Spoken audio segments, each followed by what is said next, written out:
79 ஆண்டுகளில் ஏறத்தாழ 59 ஆண்டுகள் இந்த திராவிட ஆட்சியாளர்களின் பிடியில் சிக்கி சீரழிந்திருக்கிறது இந்த தமிழ்நாடு. இந்த தமிழ்நாட்டின் தலையெழுத்தை மாற்ற வேண்டும் என்பதற்காக 49 தலைப்புகளில் நாம் தமிழர் கட்சியின் ஆட்சி வரவை வெளியிட்டிருக்கிறார் அண்ணன் செந்தமிழன் சீமான் அவர்கள். அது எப்படிப்பா தமிழ்நாட்டினுடைய தலையெழுத்தை சீமானால் மாற்ற முடியும்? சின்ன சின்ன பசங்களை வச்சுக்கிட்டு சீமானால என்ன செஞ்சிட முடியும் அப்படின்ற கேள்வி உங்களுக்குள்ள எழலாம். அடர்ந்த திராவிட இருளில் சீமான் எனும் ஒற்றை தீக்குச்சி பற்றியது. அது கடந்த 2024 தேர்தலில் 36 லட்சம் புரட்சி தீயாக மாறியது. 2026 நாம் தமிழர் கட்சிக்கு விழப்போற வாக்கு தான் உண்மையான பிளாஸ்ட். உறுதியா நடக்கும். நாம் தமிழர் கட்சியில ஏன்பா சேர்றீங்க? அதுல என்ன கிடைக்க போது? சல்லி காசு தேராதே. இதை வேற கட்சியில சேர்ந்தா 4 சில்லறை பார்க்கலாமே சில சில்லறைகள் சொல்லுது. ஐயா, நாங்க சல்லி காசு பார்க்கறதுக்காக இங்க நாம் தமிழர் கட்சியில் இணையவில்லை. சல்லி சல்லியாக சிதறி கிடக்கக்கூடிய எங்கள் தமிழினத்தை ஒன்றிணைத்து ஒரு வலுவான தமிழ் தேசியத்தை கட்டமைப்பதற்காகத்தான் இங்க நாம் தமிழர் கட்சியில நாங்க இணைஞ்சிருக்கோம். சில்லறை பார்க்கலாம்னு சொல்றாங்க இல்லையா? நாங்கள் இங்கு சில்லறை பார்ப்பதற்காக வரவில்லை. இந்த தமிழ்நாட்டை சீரழித்துக் கொண்டிருக்கக்கூடிய சில்லறைகளுக்கெல்லாம் கல்லறை கட்டுவதற்காக தான் வந்திருக்கிறோம். இதை நீங்க புரிஞ்சுக்கணும். தமிழ்நாட்டினுடைய சட்டம் ஒழுங்கை என்னுடைய நேரடி கட்டுப்பாட்டில் வச்சிருப்பேன். சட்டம் ஒழுங்கை சீர்குலைப்பவர்களை நான் இரும்ப கரம் கொண்டு அடக்குவேன்னு சொல்றாரு ஐயா ஸ்டாலின் அவர்கள். செய்தித்தாளை திறந்தாலே பாலியல் வன்கொடுமை, கொலை, கொள்ளை தான் வந்துகிட்டு இருக்கு. இப்ப இதெல்லாம் யார் செய்யறதுன்னு பார்த்தோம்னா இந்த திமுக உடன்பிறப்புகளுடைய பங்கு தான் பெரும் பங்கா இருக்கு. சரி, இதுல உங்களுடைய இரும்பு கரம் என்னையா செஞ்சுன்னு கேட்டா ஒண்ணுமில்ல, துருப்பிடிச்ச துரும்பு கரமா இருக்கு. இது பரவாயில்லைங்க. 2 நாளைக்கு முன்னாடி நடந்த ஒரு விவாத மேடையில திமுகவினுடைய சட்டமன்ற உறுப்பினர் எழிலரசன் சொல்றாரு, தமிழ்நாட்டுல 8 கோடி மக்கள் தொகை இருக்கு, அதுல சரிபாதியா 4 கோடி பெண்கள் இருக்கிறாங்க. இந்த 4 கோடி பெண்கள்ல 4 பெண்களுக்கு பாலியல் வன்கொடுமை நடந்ததையே பேசுறீங்களே, மீதி இருக்கக்கூடிய பெண்கள்லாம் பாதுகாப்பா போறான்னு பேசுறாங்களே இந்த ஐயா எழிலரசன் அவர்களே. உங்க வீட்டுல உள்ள பொண்ணுக்கு இது நடந்ததுன்னா நீ அமைதியா இருப்பியாடா? இல்ல இப்படிதான் பேசுவியா? அந்த நாள்ல ஒண்ணு உன் வீட்டுல உள்ள பொண்ணா இருந்தா நல்லா இருப்பியா? சிரிச்சுக்கிட்டு இருப்பியா? என்ன பேச்சு இதெல்லாம்? முட்டு கொடுக்கலாம், ஒரு அளவுக்கு முட்டு கொடுங்கயா. சட்டமன்ற உறுப்பினர் இருந்தாலும் ஒரு அளவுக்கு முட்டு கொடுங்க. சரி, உங்க வீட்டு பெண்ணு வேண்டாயா? நீங்க எதிர்கட்சியா இருக்கும் போது இதே போல ஒரு 4 பாலியல் வன்கொடுமை நடந்துருச்சுன்னா காலில் சல்லங்கை கட்டி ஜங்கு ஜக்கு ஜங்கு ஜக்கு ஜங்கு ஜக்குன்னு குதிக்க மாட்டீங்க? ஏன் சொல்றேன் அப்படின்னா, ஒரு மெட்டீரியல் இது இதுக்காக செய்யப்பட்ட மெட்டீரியல்னு ஒன்று பல இதை சொல்லும் தெரியுமா? இதுக்காகவே படைக்கப்பட்டதுப்பா அப்படின்னு. அது போலவே எதிர்கட்சியாகவே இருப்பதற்காக படைக்கப்பட்ட ஒரே கட்சி திமுக தான். எதிர்கட்சியாக இருக்கும்போது இருக்கக்கூடிய அத்தனை அநீதிகளையும் தட்டி கேட்கும். ஆளுங்கட்சியா வந்ததுக்கு அப்புறம் அத்தனையும் வேடிக்கை பார்க்கும். இதுதான் தொடர்ந்து நடந்துகிட்டு இருக்கு. இந்த நிலையெல்லாமே நம்ம மாற்றணும். மாற்ற வேண்டியதுக்காக தான் நாம் தமிழர் கட்சி தனித்து போட்டியிடும்.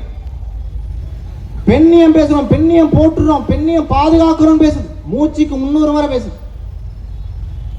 ஆனா இன்னைக்கு நாம் தமிழர் கட்சியினுடைய தேர்தல் வாக்குறுதியில என் பெண்ணை ஒருத்தன் தொட்டானா அவனுக்கு மரண தண்டனை கொடுப்பேன் ஆட்சி வரை நிறைவேற்றிய ஒரே கட்சி நாம் தமிழர் கட்சி தான். இங்க இருக்கக்கூடிய அரசு சாராயத்தை வித்து தான் தன்னுடைய பொருளாதாரத்தை ஈட்டிக்கிட்டு இருக்கு, ஆட்சியை நடத்திக்கிட்டு இருக்கு. 45,000 கோடி 50,000 கோடியை இலக்க வச்சு விற்கிறாங்க. ஆனா ஐயா முதல்வர் ஸ்டாலின் என்ன சொல்றாரு? போதையின் பாதையில் செல்லாதீர்கள், போதையில்லா தமிழ்நாட்டை உருவாக்குவோம் சொல்லிட்டு 50,000 கோடிக்கு சாராயத்தை விற்கிறதுக்கு இலக்கு வைக்கிறார். நாம் தமிழர் கட்சி அதுக்கு மாற்று பொருளாதாரமா என்ன சொல்லுது? பாலின் உற்பத்தியில 3 லட்சம் கோடி ஆண்டுக்கு வருமானம் இருக்கு. அந்த பால் உற்பத்தியில இருந்து அரசுக்கு வருவாய் ஈட்ட முடியும். அதுக்கு ஒரு விமர்சனம். அப்ப கால்நடையெல்லாம் வளர்க்க சொல்றாரா? பிற்போக்குத்தனமா இருக்கே. ஐயா, ஸ்டாலின் 3 கோடி எண்ணிக்கைக்கு கால்நடையை உயர்த்தணும்னு சொன்னாரு. அது பிற்போக்குத்தனமா இல்லையா? அப்ப படிச்ச நாங்கெல்லாம் மாடு வைக்கணுமா, ஆடு வைக்கணுமா? டேய், ஒரு ஐஏஎஸ் படிச்ச அந்த நாட்டை சீர்திருத்த வேண்டும் ஐஏஎஸ் படிச்ச ஒருத்தனை சாராய கம்பெனி, அதாவது டாஸ்மாக் கீழே போட்டு வேலை செய்ய வைக்கும் போது ஏன் பால் நிறுவனத்தில் அவர் வேலை செய்ய மாட்டாரா? இந்த நாத்தம் பிடிச்ச சாராயத்துக்கு கீழே வேலை செய்யக்கூடியவர் இந்த பாலின் உற்பத்தி, இந்த பாலின் சந்தை மதிப்பு, இது எவ்வளவு மக்களுக்கு தேவைன்ற கணக்கெடுக்கிற வேலையை செய்ய மாட்டாரா? சாராயத்துல ஒரு நாளைக்கு எவ்வளவு சாராயம் வித்திருக்கு, இன்னும் எவ்வளவு விற்க வேண்டியிருக்குன்னு கணக்கு பார்க்கக்கூடிய ஒரு அக்கௌண்ட்ஸ் படிச்சவன் இந்த விவசாயத்தின் மூலமா கிடைக்கக்கூடிய பொருட்களை எவ்வளவு உற்பத்தி ஆயிருக்கு, அது எவ்வளவு தேவைப்பட்டிருக்கு, இன்னும் எவ்வளவு வெளியில போகணும் அப்படின்ற வேலையை செய்ய மாட்டானா? அப்ப அதெல்லாம் உங்களுக்கு இழிவா? கிடையாது. நாம் தமிழர் கட்சியை இழிவுபடுத்த வேண்டும் ஒற்றை நோக்கத்திற்காக மட்டுமே அரசு பணி விவசாயத்தை சொல்லிட்டாரு. இதை எப்படியாவது தடுக்க வேண்டும் என்பதற்காகத்தான் இது போன்ற வன்மங்களை கட்டவிழ்த்து விடுறது. நாம் தமிழர் கட்சி இலவசங்களை அறிவிக்காது. ஆனா இன்னைக்கு தேர்தல் வாக்குறுதிகள் என்னவா இருக்கு? ஏலம் விடப்படுது. நாங்கள் ஆட்சிக்கு வந்தா பெண்களுக்கு 1000 ரூபாய் தரோம், நாங்க ஆட்சிக்கு வந்தா 2000 ரூபாய் தரோம். மாற்று சக்தி கெரியரின் உச்சத்தை உதறிட்டு வந்தவரு நான் 2500 ரூபாய் தரேன்ற. அப்புறம் என்ன நீ மாற்று? எந்த வகையில நீ மாற்றா இருக்க? கேரியரின் உச்சத்தை உதறிட்டேன், டிஃபன் பாக்ஸின் உச்சத்தை உதறிட்டேன்னு வந்திருக்கியே. இந்த திராவிட கட்சிகளுக்கு எந்த வகையில நீ மாற்றா வந்துட்டேன்னு சொல்லி உனக்கு இந்த மக்கள் வாக்களிக்கணும். அப்ப நாம் தமிழர் கட்சி இலவசங்களை தராது. அப்ப என்னதான் தரும் இலவசமா? தரமான கல்வியை இலவசமாக தரும், தூய குடிநீரை இலவசமாக தரும். இங்க இருக்கிற ரெலா ஹாஸ்பிட்டல், அந்த ரெலா ஹாஸ்பிட்டல்ல கிடைக்கக்கூடிய மருத்துவத்தை அரசு மருத்துவமனையில் கிடைக்கும். அதை நாம் தமிழர் கட்சி உங்களுக்கு உறுதி செய்யும். சரிப்பா, அப்ப இதுக்கெல்லாம் என்னப்பா காசு? இந்த காசுக்கு என்ன பண்ணுவீங்க? அப்ப நீங்க கல்வியை இலவசமா கொடுக்கணும், மருத்துவத்தை இலவசமா கொடுக்கணும், ரெலா ஹாஸ்பிட்டல் மாதிரி நீங்க எல்லாருக்கும் கொடுப்பீங்களே, அப்ப அதுக்கு எவ்வளவு பணம் தேவை? அந்த பணத்துக்கெல்லாம் நீங்க என்ன பண்ணுவீங்க? அதை எப்படி நீங்க சமாளிப்பீங்க? அப்ப நீங்களும் சாராயம் வைப்பீங்களா?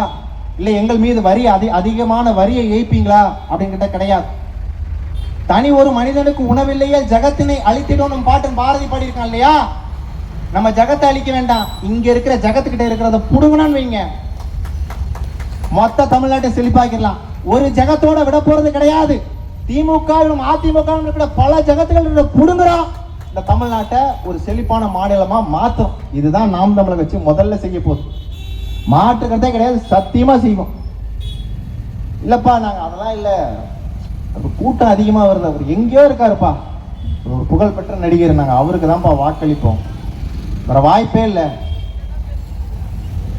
நாங்க அவருக்கு தான் வாக்களிக்க போறோம் நம்புறோம், ஏன்னா அவர் நல்லா ஆடுவாருங்க, அவரை மாதிரி வேற யாருமே ஆட முடியாது, நாங்க அவருக்கு தான் வாக்களிக்க போறோம்.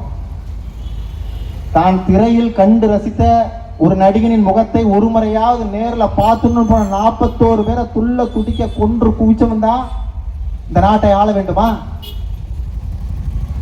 இதுவரைக்கும் திரையரங்கத்தில் இருக்கக்கூடிய இருக்கையெல்லாம் உடைச்சவன் இன்னைக்கு கட்சியினுடைய மாநாடுன்ற பேர்ல இருக்கைகளை உடைச்சிக்கிட்டு இருக்கான். இவனை தேர்ந்தெடுத்து சட்டமன்றத்துக்கு அனுப்புனா சட்டமன்ற இருக்கையை உடைப்பானே தவிர தமிழ்நாட்டின் நல்லதுக்காக எந்த பாடும் படமாட்டான். திருச்சியில ஏறத்தாழ ஒரு 6 லட்சம் 7 லட்சம் மக்கள் நாம் தமிழர் கட்சி தன்னெழுச்சியா கூடணும்.